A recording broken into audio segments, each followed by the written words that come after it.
Scotland Yard and to Kettle Scotland Yard. So that's the main thing that we intend to achieve today. But there will be several other things. We're protesting for the freedom to protest and to demonstrate. We should not be intimidated and harassed. This police force is an upside-down police force. It harasses and intimidates people who are innocent and peaceful protesters, meanwhile allowing people, well, the criminal fraudsters in the House of Commons, for instance. I'm all got up as Guy Fawkes because I was down there at the House of Commons blowing up Parliament earlier today. I've done a lot of work, 2 demos for the price of 1 in this Summer of Rage special offer. So we think the police should be arresting the people who are real criminals, whether they're criminals on the street or whether they're criminals in the House of Commons or the banks, whereas peaceful protesters are not the people that should be. The other aspect of the demonstration is it is calling to mind the many deaths in police custody that there have been, more than 1,000 over 40 years, in the past 40 years, and you'll see the names of many of these individuals set out for us in the on the coffin and so forth.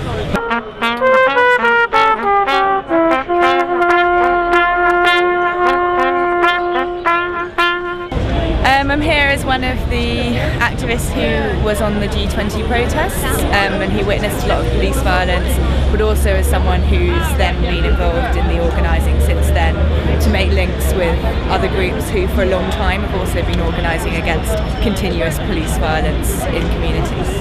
What did you see at the G20 protests that made you want to get involved and to start organising and getting involved with these protests? What did you see on those protests? So I saw a lot of very violent arrests. I saw police hitting people in the head.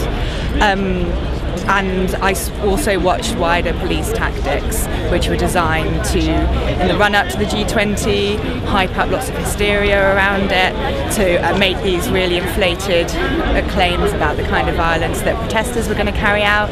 So therefore, by the point of the G20, it was kind of normalised, this idea that extreme violence was going to take place. And I watched a police force use tactics such as kettling, which they knew were going to inflame people and be dangerous.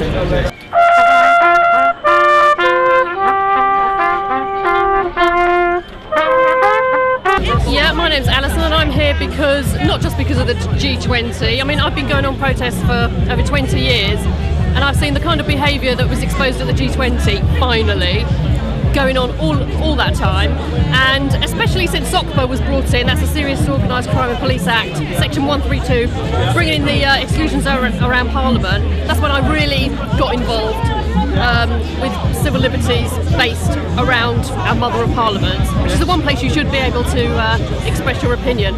And basically the police are totally political and trying to repress freedom of speech, and it's got to stop. They're violent.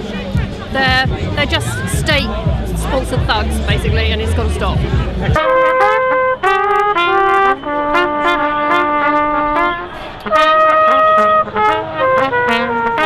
Because I'm concerned about what's happening with the police at the moment, and I feel that the way that they're increasingly violent at demonstrations actually reflects a wider political problem where a government has run out of steam. So I think, you know, that's really why I'm here.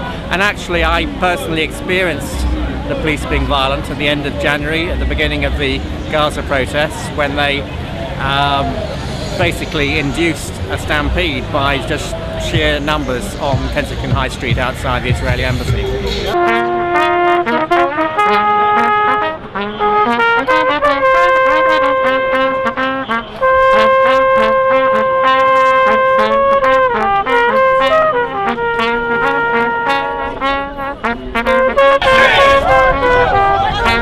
This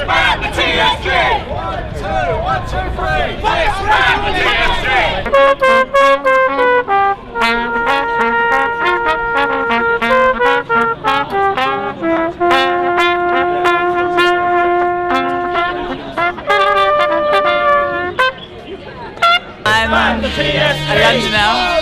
I'm here because my son had 7 stitches in his head after being coshed by the police at the Hyde Park underpass, protesting against the Israeli bombardment of Gaza, when the police moved them all into the underpass and then stopped the end and then charged them, and he was coshed and he suffered depression and headaches for a long time afterwards and is currently trying to sue the police. Yes, and that particular protest, the police led the protesters into the underpass, That's believing right. that was the way to go to the protest. Well, we're not so sure, so why were they waiting at the other end to stop them getting out? Well, yes, exactly. I mean, it had been a peaceful demonstration, the march, the rally in Trafalgar Square, and they had every right to go to the Israeli embassy and protest where we had been doing. And I said he was not the only one that was injured there. And it was just shocking. And the idea was there was nobody to see what they were doing, unlike Ian Tomlinson. So they've got off scot-free with what they did that day.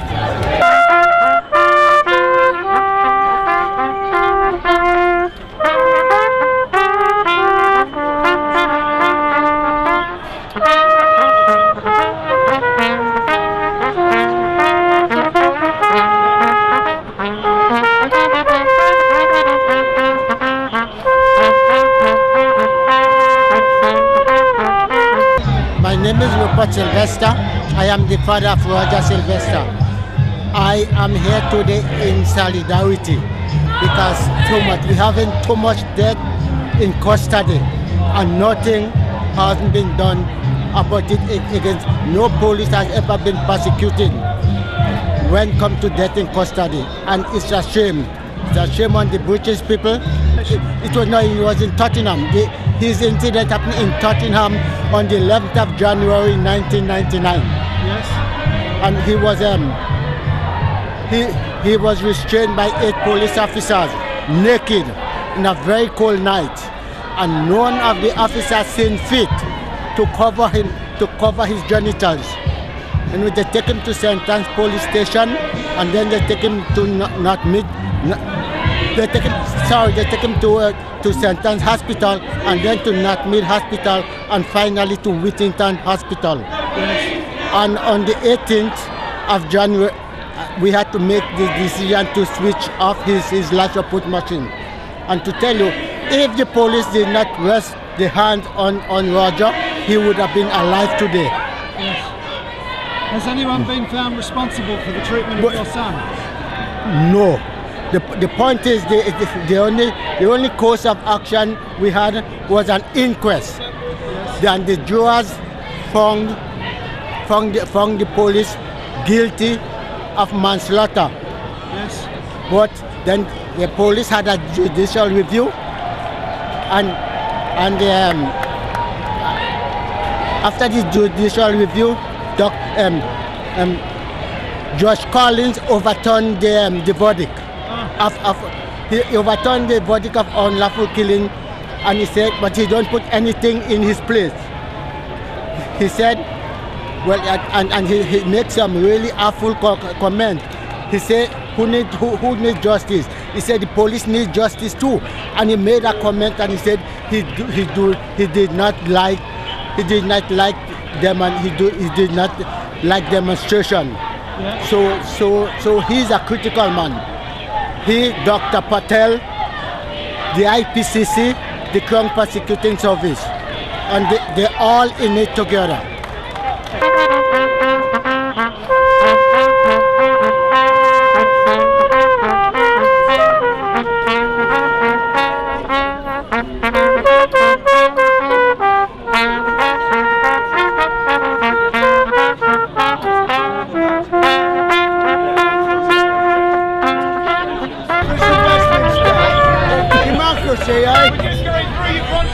Freedom of expression, freedom of assembly, freedom of association.